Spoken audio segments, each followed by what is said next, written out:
All right. Well, this is the last lecture. Like I said, lecture 25, the slides are already online. That was just some final material about how Linux uses, and I mean, many operating systems do it, use the page fault mechanism and the protection fault mechanism to implement copy on write. Okay? So the abstraction is that we have this thing that is shared across multiple processes, or multiple processes have their own copy. But that's just an illusion. It's actually read-only. And if a process tries to write to that memory region, you get a protection fault. And the kernel says, ooh, this is copy on write. So remember in the VM area structs, it'll say, these are the higher level details about this memory region. It's private copy on write. So the kernel makes a duplicate of that page and gives it to that process so it can write to it all by itself. Really cool feature. So you can read about that in the previous lecture slides. They're already online. But today, since it's the last opportunity I have, we'll talk about the final. So the final exam is 6 hours. It's just like all my exams, it seems. 6 hours, multiple sittings. I want you to be able to take breaks or naps or whatever.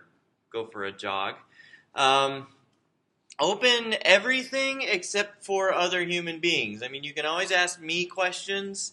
Clarifications are always welcome. If I think that you're asking for answers or I think you're getting too close to something that I want you to think about for yourself, then I'll just tell you it's no biggie. But definitely not other people is kind of the deal. Now, you'll notice that the second to last point on here, you can use the computer to implement and test your work, but there are no coding problems. And I'll talk about that a little bit more in a moment. But if you think about the magnitude of the software that I've been giving you over the last 4 labs, well, as that grows, as the system complexity grows, then the software, the supporting software we'd have to give you would grow as well. So that's the first issue. I'm really lazy at this point in the academic year. Like you don't even have any idea. I mean, graduating seniors know, but I'm presuming there are none of them here. So that's the first thing. The second thing is I don't want you, and it is very easy in computing systems, as you all know, to get lost in a morass of debugging. So your simple concept, some devil in the details nails you to the wall, and I don't want you to get into that circumstance either. And so it tends to be that there's not coding on the final exam. When there is, it tends to be very limited scope. Okay? Important internet usage note. So basically, CS24 Moodle is your friend. Anything linked from CS24 Moodle, so that would include previous lecture recordings, the current year lecture recordings. I always try to do a very helpful index on the lectures. If you want to try to find a specific topic, it's easy to find it. Piazza is fine. Graded assignments, if such things existed, would be great too. Solution sets are fine. I haven't put the assignment 8 solutions up yet for obvious reasons, but I will put them up probably tomorrow, and then they will be accessible as well. But please don't search for material about the final on the internet or talk to people on the internet, because that makes everyone sad. So those are the sort of the guidelines for the final. Any questions about that? Okay, final's already out, as some of you, probably all of you already know, because I had to make sure it was available for seniors. Senior due date is, I can't remember, I think it's like Friday at 5, and for everyone else, it's Wednesday of finals week at 5. And number one thing I want to make sure you know is that the due date is 5 p.m., it's not 2 a.m., and almost invariably we get people saying, oh, I thought it was 2 a.m. No. Now, if you email us and say, hey, I'd love to turn this in late, please do that, because we request that you don't use late tokens on the final without getting permission first. That said, many of the TAs are behind, so they probably won't mind if you are able to take a penalty-free extension. Just contact me first. We'll work out the details. Okay? Any questions about that? All right, so all the fun logistics, we get that out of the way. Topics are basically anything covered in the last half of class. You can see we've covered quite a bit of material, although when I look at it every year, I think this doesn't feel like so much material, because you have caching and then processes interacting, and then more caching is kind of the way I look at it, because virtual memory is basically the sophisticated kind of caching where you can present an abstraction to processes. Okay, you may see some topics from the first half of class. It is possible. About the one thing that sometimes appears is garbage collection. Maybe 50% of the time garbage collection will appear on the final as it pertains to these other topics. Okay, so it's not like it's just, hey, go implement a garbage collector. Because it turns out that garbage collection does interact and influence some of these other systems pretty heavily. And so there's interesting issues there to be aware of. Yeah, and like I said, sometimes programming will make an appearance on the final, but it won't this year. Okay, so systems explored in the last half of the term are very complicated, so that's what I was telling you before. So basically, what I will do is say, here's an idea, here is an algorithm, here is, some program. And then I'll ask you questions about it. So you get to apply all of the massive amount of understanding that you now have, having completed this class, to answer questions about the thing that I'm asking you about. So like I said, make sure you're familiar with the basic concepts and the themes and how to apply them. Now, there are technical details that are going to be helpful. In fact, that's what we're talking about today is review. I'm going to point out some technical details to remind you, and also the overarching concepts so you can be familiar with both. Okay? That last point is really important. We have 2 seniors grading. No, wait, we have 3 seniors grading. I don't know why I keep forgetting Chen. Chen wants to get all of her stuff late anyway, but there's 2 other seniors who are like, I want to get grading done. So make sure that your answers are concise. If you have really verbose answers, and you know how sometimes people play the gambling game. If they don't know the answer, then they'll say, well, yes, it's this, and no, it's not this. They'll do both, and it's like, well, you're going to lose points if you do that. So just try to make sure that your answers are complete, but be to the point, and obviously try to make sure they're correct as well. You should do perfectly fine. Okay? Any questions? Okay, so remember that basically picking up right after the midterm review, we started introducing these notion of the physics of computer memories, how they are designed, at least at a very high level. We don't talk about it in the gory detail that a chip implementer would. But there were basic principles that smaller memories tend to be faster than large ones, especially if you hold technology constant, then a small memory will be faster than a large one. And we also explored the fact that there's numerous technologies people use for storing information. And as you increase the density of the memory, it tends to be that the latency of accessing it goes up.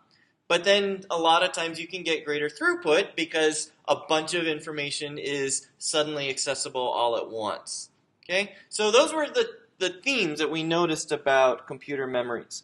And then we had this disturbing realization that memory is getting faster and CPUs are getting faster, like if you're going to measure operations per second or something like that.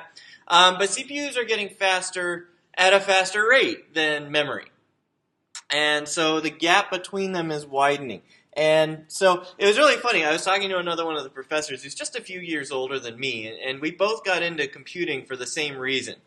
We got a computer, and we didn't have any computer games to play on it. Like, well, I'm going to learn to fix this problem. I'm going to start writing computer games. And so you start running into performance issues and challenges because, I mean, who likes a 5 frame a second rendering rate? You know, you'd like that to be much higher. So, there's things that you'd like to do.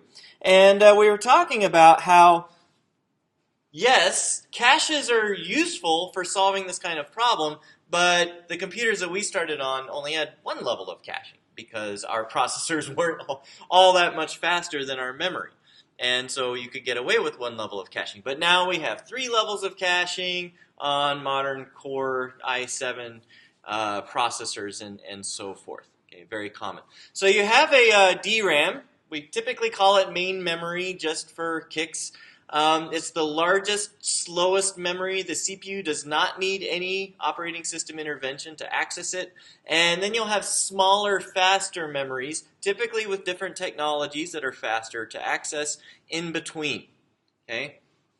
And as we were saying, program doesn't know about this abstractor. I'm sorry, it doesn't know about the technology sitting between it and main memory. All it knows is that when it issues a read to a particular memory location, the cache is going to fetch adjacent values and bring that all in. And then if the program reads those adjacent values or reads the same value again, it's going to see the performance of the cache, not the performance of DRAM. How cool is that? Okay, so we had these assumptions. Well-written programs, right? A well-written program will access the same thing frequently, or it will access nearby values soon. And you kind of notice that. Like if you do any C++, C, Rust programming, you see this benefit in Java as well. A lot of times when you have collections, it oftentimes is a lot cheaper to just reuse a collection over and over again, clear its contents, reuse it, because then you don't have the overhead of allocation. That also gives you the benefit of accessing the same thing again. So you're starting to leverage your caches. So remember that we had these concepts of locality. Two of them, right? We had spatial locality and we had temporal locality. Okay? These are the kinds of terms that I will either ask you about on exams, or I will love it if you say something in your answer that obviously uses these terms correctly. So remember, spatial locality is I'm accessing nearby stuff. So I access a location, I want to access nearby locations shortly thereafter. Temporal locality is I hit the same thing over and over again. So if I have just using my example of having a collection, and instead of throwing it away and initializing a new collection, I clear its contents and I just reuse it, maybe avoiding reallocations, then I have temporal locality, right? If I'm traversing a vector, let's say my collection is a vector or an array and I'm traversing it frequently, then I have spatial locality and temporal locality. Good for me. My program's going to be really fast. Okay? So if we have a program with good locality, then it's going to probably run faster because it'll leverage the caches better. Okay? So there's a second aspect of this, of course, which is how much memory is the program working with. You could have really fantastic spatial locality, but the data set you're working with is way too large to fit in any of the processor caches. And then you're sad, right? So just don't forget that spatial locality and temporal locality are a part of the picture. The rest of the picture is, well, how much data am I actually working with? Okay, any questions? Anybody got that? Okay, this was the picture of our memory hierarchy. A sip of sweet, sweet coffee. Now, the only real detail here is that L0 is your registers. L1 through L3 are typically on-processor hardware caches, and you tend to see anywhere from, let's say, 3 clocks up to 30 clocks for accessing those caches. Very fast. Transfer sizes, the block transfer size tends to be small. Okay? And then L4, so from L3 to L4, now you have a big jump. You'll see anywhere from 50 to 200 clocks on L4. And then remember, you have an even larger jump from L4 to L5. So your transfer size, your block size from L4 to L5 is going to be on the order of kilobytes. And the remember the access time of L4 is going to be 50 to 200 clocks, and L5 is going to be like 20 million clocks, 30 million clocks, something like that. Something that makes you sad. Okay? And then L6, we don't really talk about in this class, but you can extend this hierarchy, to like Dropbox or whatever your preferred cloud storage service is or whatever. Okay? So everybody got this? Hopefully the picture is straightforward. We've discussed it a lot this term. Now, here's another important thing.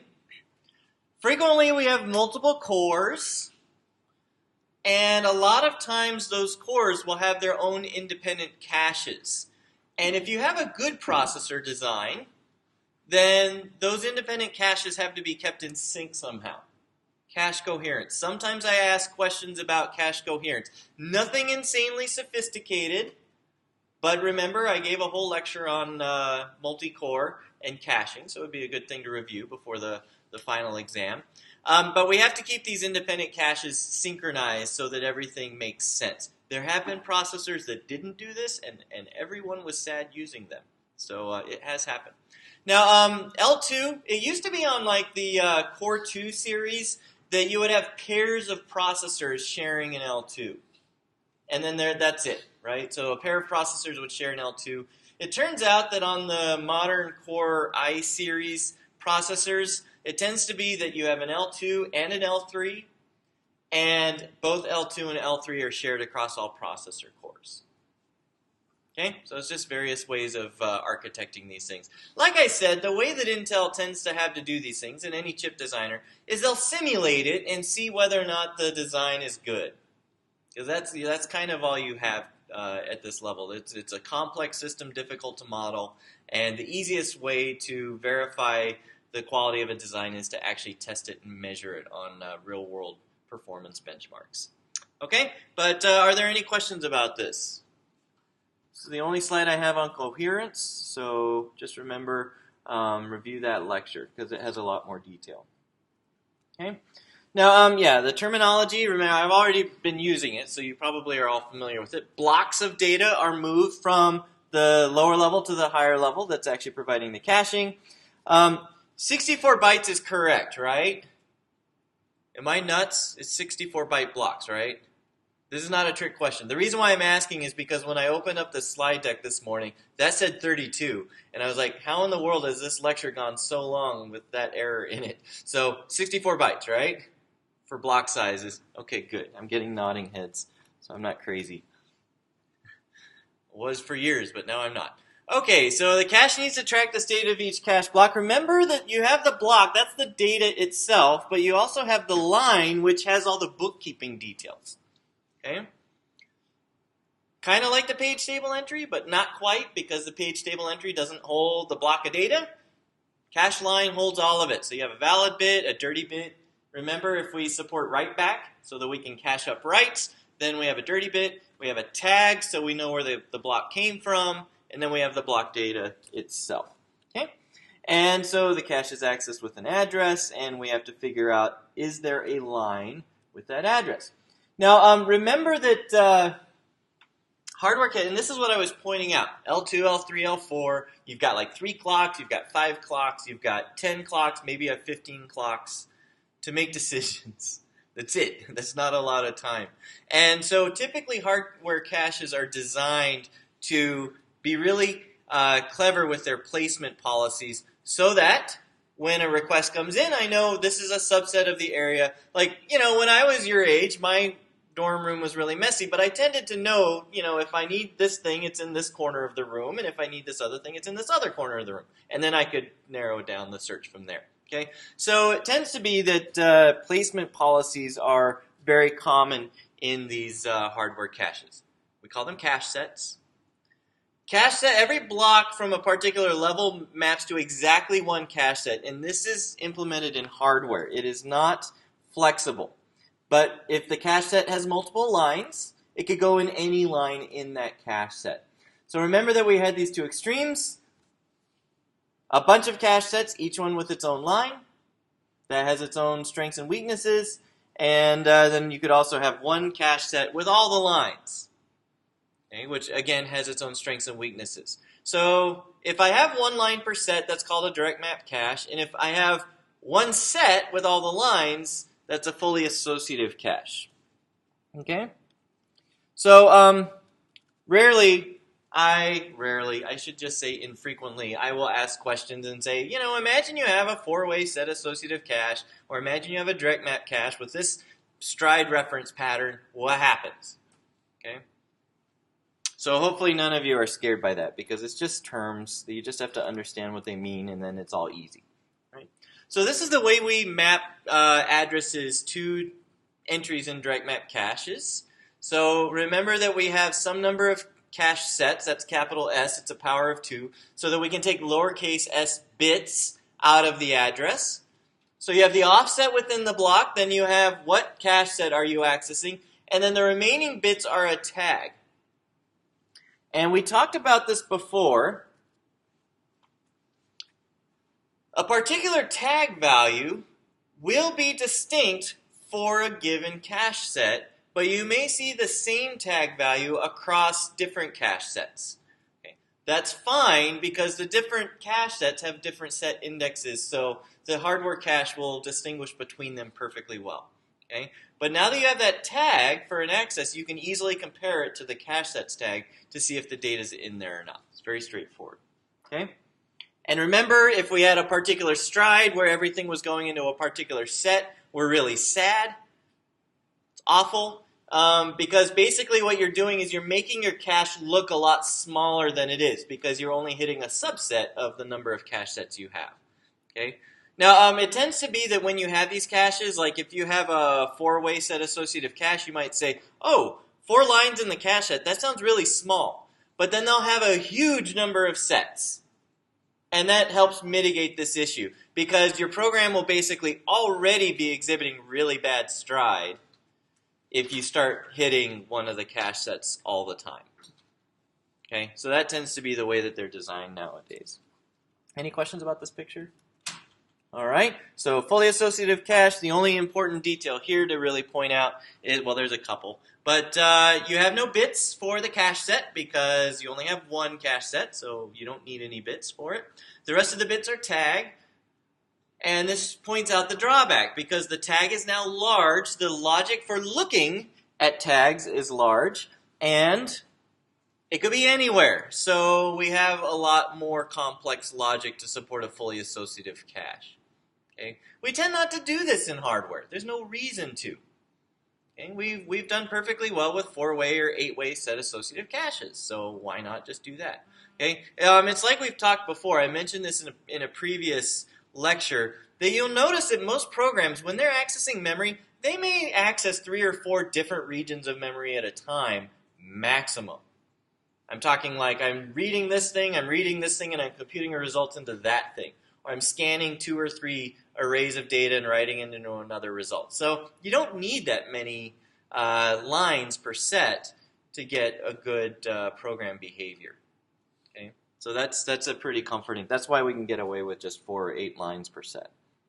Okay, so the only thing that I want to really point out here, I've already been talking about this because I know you know it. Set associative caches have more than one cache set and more than 1 line per set. Remember, direct map caches are 1 line per set, many sets. Fully associative is 1 cache set, many lines in that 1 cache set. And set associative caches are this beautiful blending of the two. And I wanted to mention that because this is a theme that you've seen throughout the term, is that a lot of times you'll have multiple potential approaches, and if you can find a way of blending them in some elegant way, then typically that allows you to create a general purpose system that works really effectively. Remember the generational garbage collector, same idea. Remember multi-level feedback queues, same idea. You see this approach more than once. If you can figure out a way of combining multiple ideas in some elegant way, then typically you are able to design a system that's very general purpose and very powerful. Okay, any questions about any of this?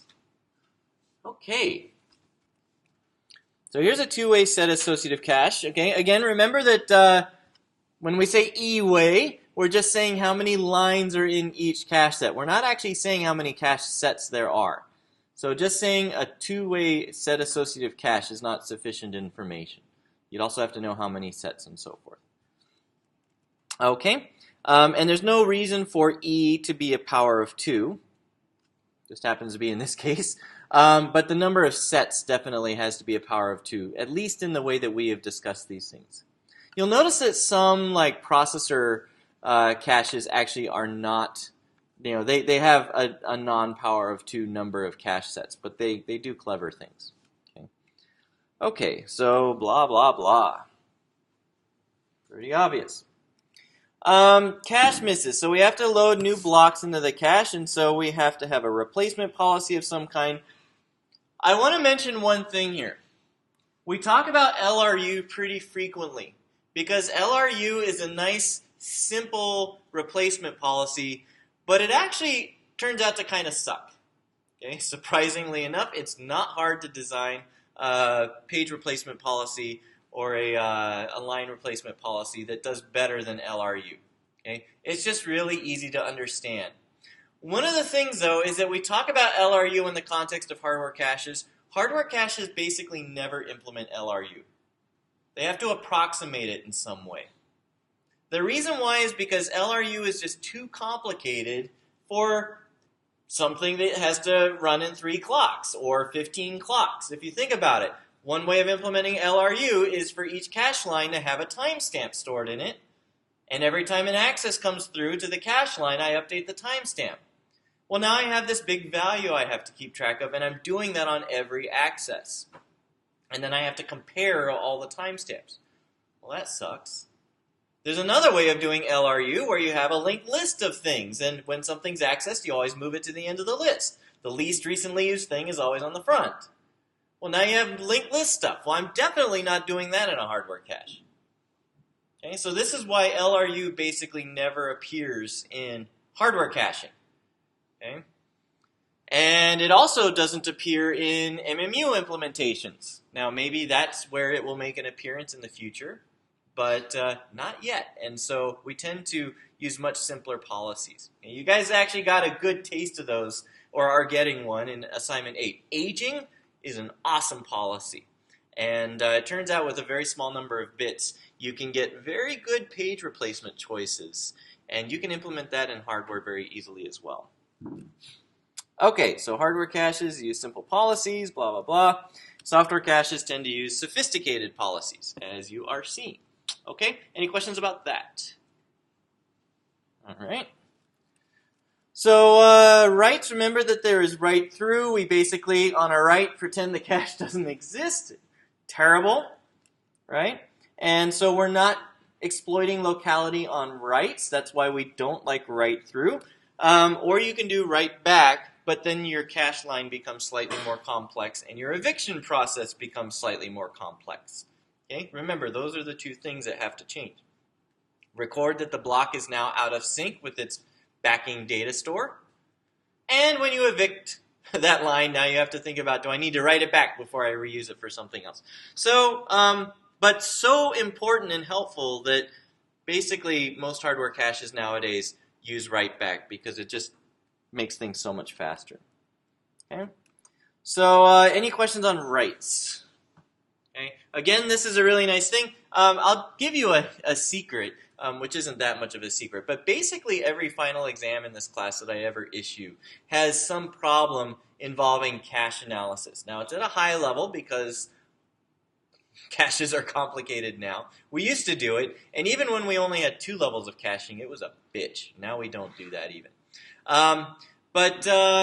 You know, if you talk about, okay, well, I expect this data to be dirty, so there's going to be a cost on eviction, or I expect this to just be read, so it's going to be less costly to evict, and blah, blah, blah, blah, then that's useful information to include in your answers. Okay, so cache modeling, yeah, nobody does this anymore because it's, so processors now, if you look at the appropriate, you know, few 100-page span of the Intel manual, you'll see that it has a whole section on performance monitoring on the processor. And so it'll say things like, how many TLB misses do you have? How many cache misses do you have at various levels? And so it'll tell you all of those kinds of details. So that's really useful. But remember that we had these various simple mechanisms. We just approximate it by saying, well, what's the miss rate going to be?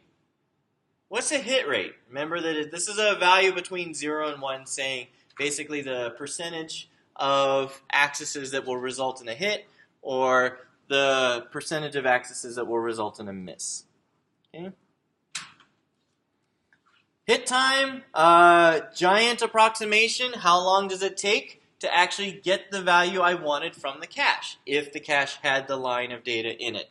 And remember, the cache is larger than the register, so it's going to take a little bit more time, and it's further away, which is also going to increase the amount of time. So that's, oh, and we have the, you know, look at the tag, look at the blah, blah, blah. So all of that has to happen as well. Miss penalty, again, is a figure that we use as a heavy approximation. We use that to encapsulate eviction cost, which may involve writing back, loading cost of the next block, and so forth. So there's a lot of approximation here. Okay? I think I'm going to actually skip over some of this stuff. I'm going to throw this up here just to, again, if there's anything I can sort of leave with you, because after you leave CS24, you're going to go on into the wonderful world of computer programming, hopefully a lot. Hopefully you like this kind of stuff. And you want to get high hit rates. That's the punchline. Okay? And high hit rates are like 97% or higher. That makes you really happy. Because then you really are starting to see the closest cache performance, not the memory behind it. Okay, but I'm not going to talk too much more about this because, like I said, the final exam tends to have simple modeling of caches. We keep it pretty simple. Okay, let's see. Any question about hardware caches? Memory hierarchies, blah, blah, blah. Okay, there you go. Typically what I'll do on the final is I'll say, here is the caching design of the processor so that you have something concrete to look at. I don't expect you to use your own system's characteristics. Okay. I try to give you realistic ones, but not, too much variety would be difficult to grade. Okay, so the rest of the term we talked about virtualization. Remember, we had two things we virtualized: processor and the memory. And suddenly we got this beautiful, powerful, elegant process abstraction out of it, which is the foundation of all operating system implementations. Okay, that's a common theme across all OSs. We want to run multiple programs at once because we notice that not every program is using all of the hardware maximally, unless it's a computer game. And so we virtualized the processor and we virtualized the main memory. These were the things that we accomplished in the last 3 or 4 weeks of the class. Okay? So bottom line, the computer that the program sees is different than the actual computer, or if you will, the computer that the operating system sees. Only issue there is that the computer that the operating system sees isn't the same computer that the hypervisor sees. And the hypervisor sees a different computer than the system management software sees. So at some point, it's not turtles all the way down. At some point, there's actually silicon running things. But, we have all these layers of abstraction now. And it all depends on virtualization. It's a very powerful approach. Okay, so program running on a processor is a process. Okay. And so remember, I've belabored this a lot, so I'm not going to spend too much time on it, but a process is a program along with the current state of its execution. Program counter, register state, memory state, open files, all of that kind of fun stuff. Okay? And so we call that the context. Let's see. So yeah.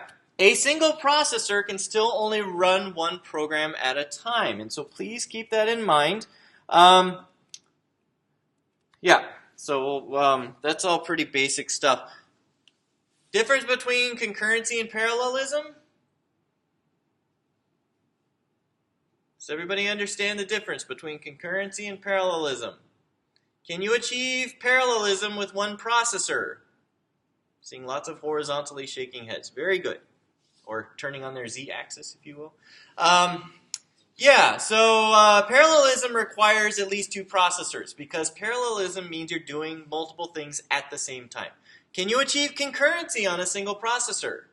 Lots of vertically shifting heads. Good. So that is the correct answer. You can get high levels of concurrency on a single processor. We've been doing it for ages. Okay. Take CS124 and you'll see lots of concurrency and no parallelism. So just make sure you keep that in mind because that also becomes important oftentimes in analyzing these systems. Okay, so this is the context on x86-64. You guys are already seeing that in assignment 6 and 7. But remember, we have to have a way of actually storing and accessing the memory as well. Okay. Let me ask quickly before I hurtle on. Are there any questions about process contexts? Okay. Let's see. So we do a context switch. Remember that this is the operation that we employ to switch from one process to another. We have to interrupt the current process somehow, save its context, which typically just involves the stuff that's immediately on the processor, because that's the stuff being replaced right away. Remember, we have other magic for dealing with memory. So we save all the register state somewhere. We find another context, we load its register state, and then we return back to that other process. Okay. Now, remember there were two different ways that we could implement this kind of concurrency, right? We could either expect processes to cooperate, which oftentimes will work pretty well. But then when it doesn't work, it's terrible, right? Because if you have one process that misbehaves, then the entire system is going to hang because of that process. Now, it tends to be that when you implement cooperative multitasking, you can have a context switch when a process yields, when it blocks, remember, it blocks on I/O, or it blocks on some other, like a timer or something like that, or it terminates. Those are sort of the three magic steps when you are implementing process abstraction. So yield, block, terminate. Okay? Nonetheless, many good OSs have been implemented using cooperative multitasking. Then you also have preemptive multitasking. Preemptive multitasking is where you don't allow processes to take the power of being able to decide whether or not to relinquish the CPU. You just kick them off the CPU. Okay? Unix for pretty much forever has been preemptive, and now all the other commercial operating systems that are in widespread use are also preemptive. Okay? Good idea to understand the distinctions between these two, just in case it happens to be useful on a final exam. Now, the kernel is able to do other things besides what applications can do. We implement this through hardware operating modes. Okay? I mentioned this before, that we used to have an assignment 8 where we showed you a way. It was a fun lab, but everybody did it and said, that was really fun, but I don't know if I learned anything. And pretty typical for that assignment until I completely changed it. But, if you implement operating modes in software, it is pretty easy to exploit it and to break it. And so this has to be implemented in hardware so that it's not possible for software to violate the constraints of the operating modes. Okay? And you can even see, I talked a little bit on Monday about, was it Monday? I can't remember now, how Meltdown works. And Spectre is similar, but you can see that sometimes there are still ways of circumventing the constraints of operating modes, and it becomes really catastrophic for good OS design when you can circumvent these constraints. So these are really important to design in hardware and make sure they're enforced in hardware.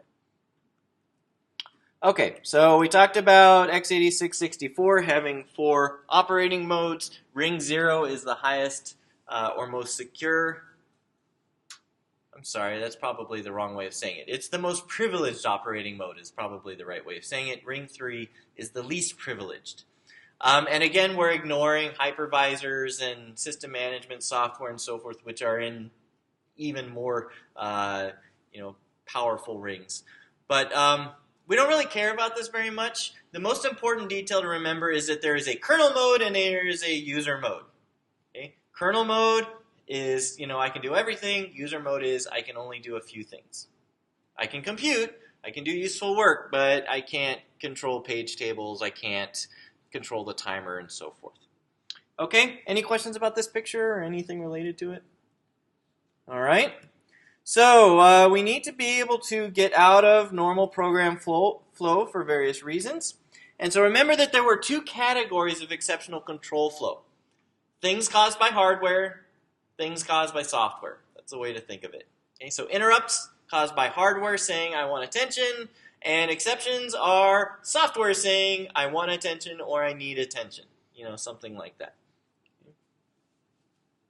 So to break it down into more detail, we had interrupts proper, right? So these are still hardware generated.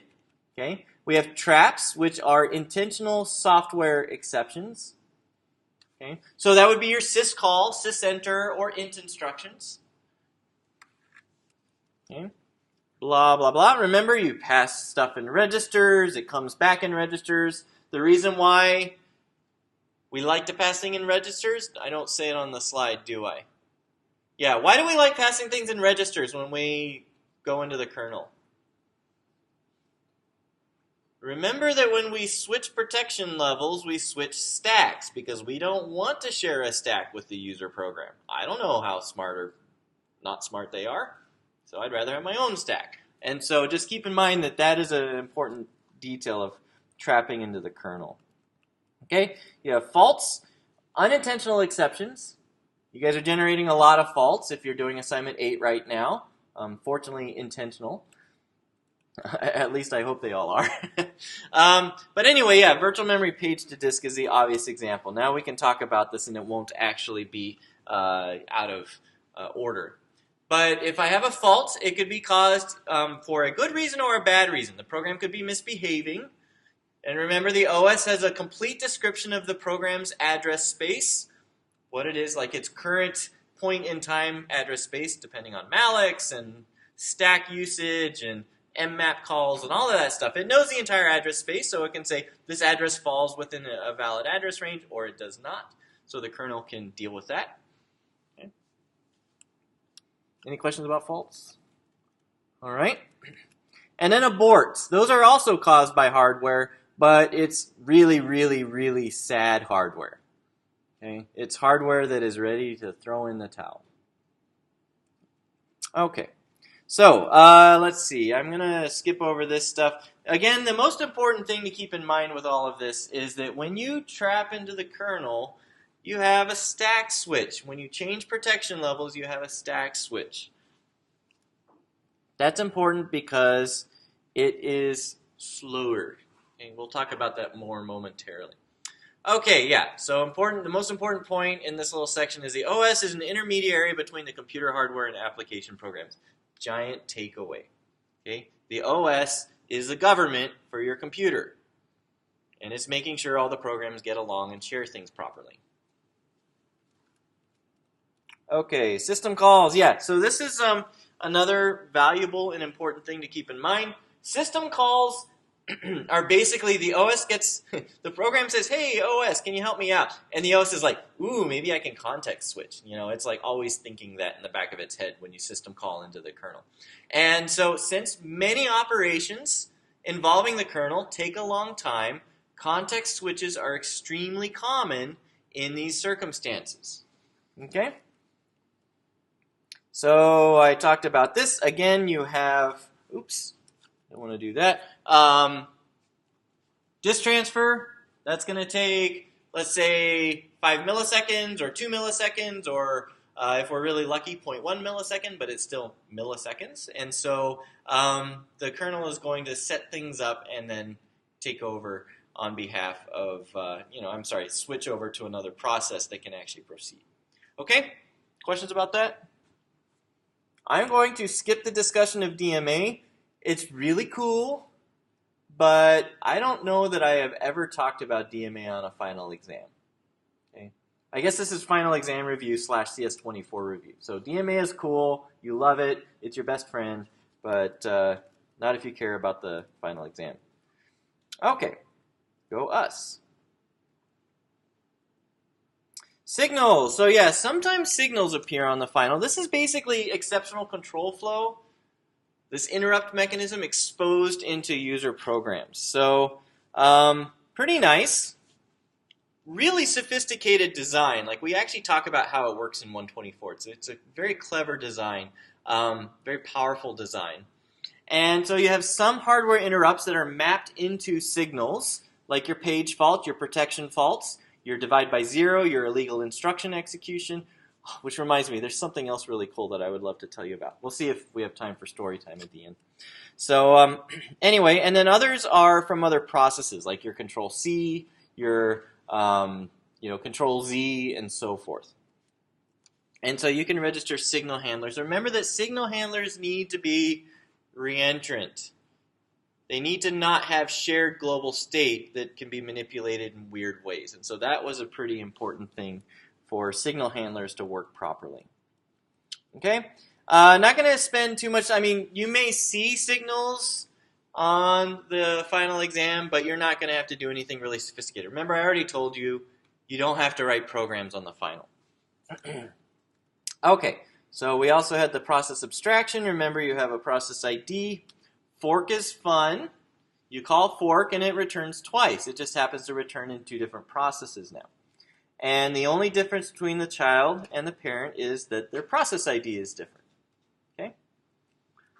You can terminate calling exit. You can send signals using kill, which is a very malicious sounding name. Okay? And remember that child processes don't go away right away. Okay? We have the child process that is terminated. It's called a zombie. Now, this is a bit of a gloss. I just want to make sure that you understand this. The terminated child will already have its I/O closed up. Its heap will already be reclaimed. Its stack, its virtual memory space has already been reclaimed. But one little detail is still preserved for the parent, and that is, how did you terminate? Okay? So that's what a zombie is. It's not actually that large. And so there's wait and wait PID that are used for dealing with that situation. And then there will be some ancestor process that usually steps in and takes care of any lingering zombies. And this is the zombie vacuum cleaner. And it takes part in implementing this process abstraction. Okay? But that's basically the whole thing. How cool is that? Fork, exit, kill, signal, wait. That's about it. You know, there's get PID, get p PID, you know, there's a few other things like that.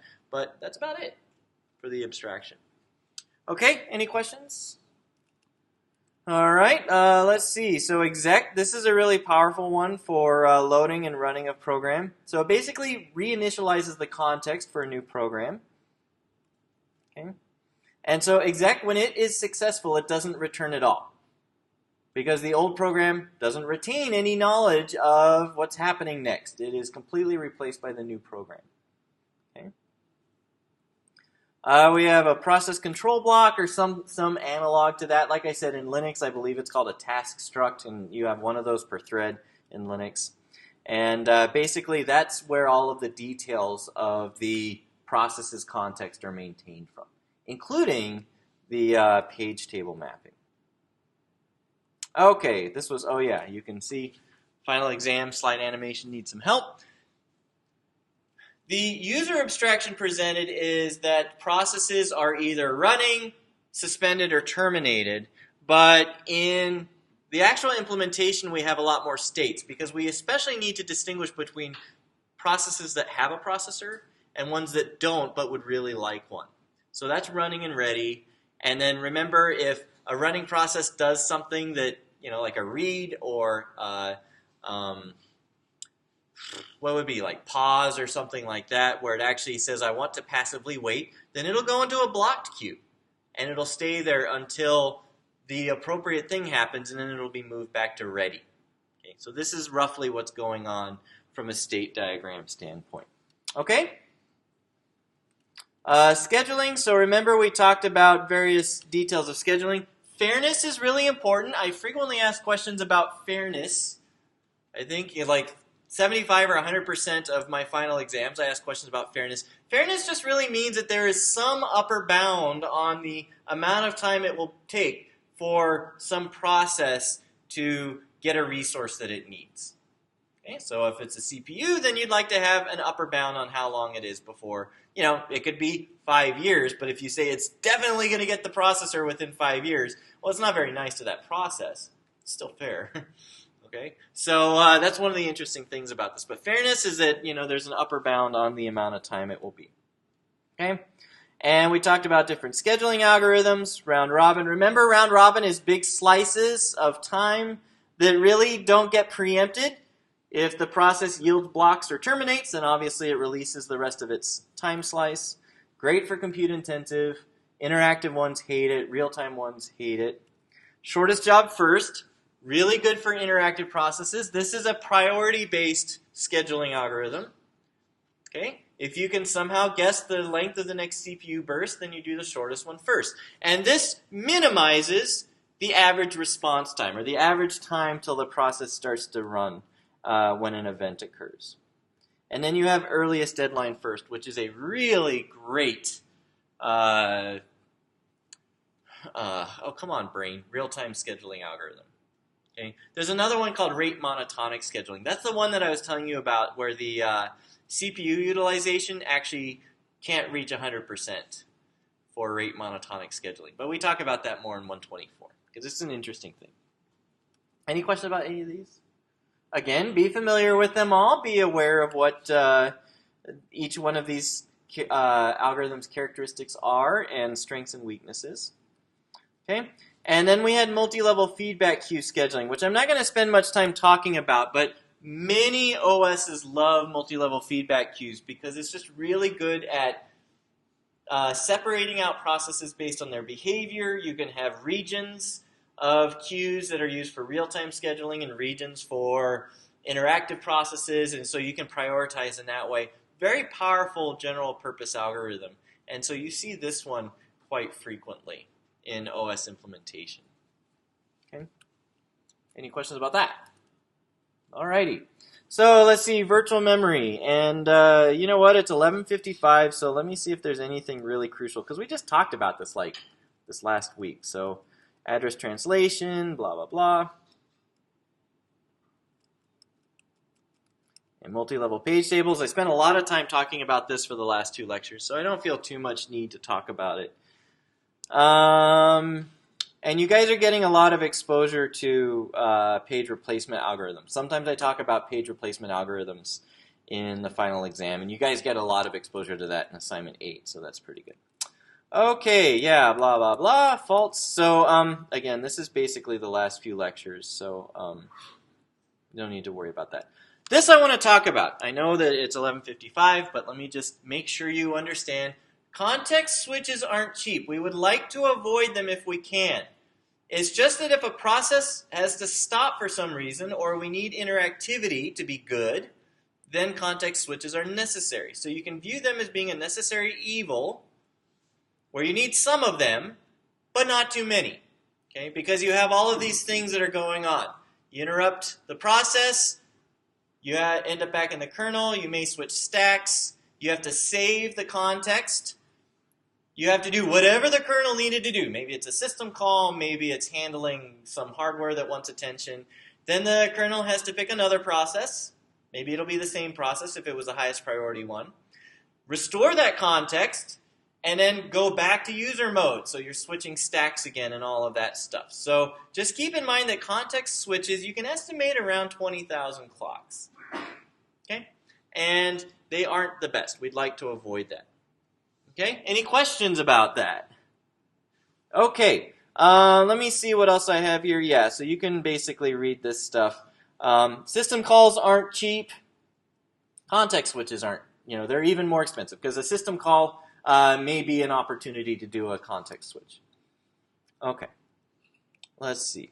Big ideas. Okay, so this is just a wrap up. Remember common case optimization. Make the common case fast. Make the fast case common. You guys have seen a lot of examples of that in the last few weeks. Okay. Hybrid solutions, you've also seen that quite a bit in how we design these systems that are able to be more generalized by combining various techniques. And then virtualization, what a powerful approach so that you can have all of these interesting abstractions offered by operating systems all through this mechanism of virtualization. Okay, any questions? All right, good luck on your final. I will see you all hopefully next year.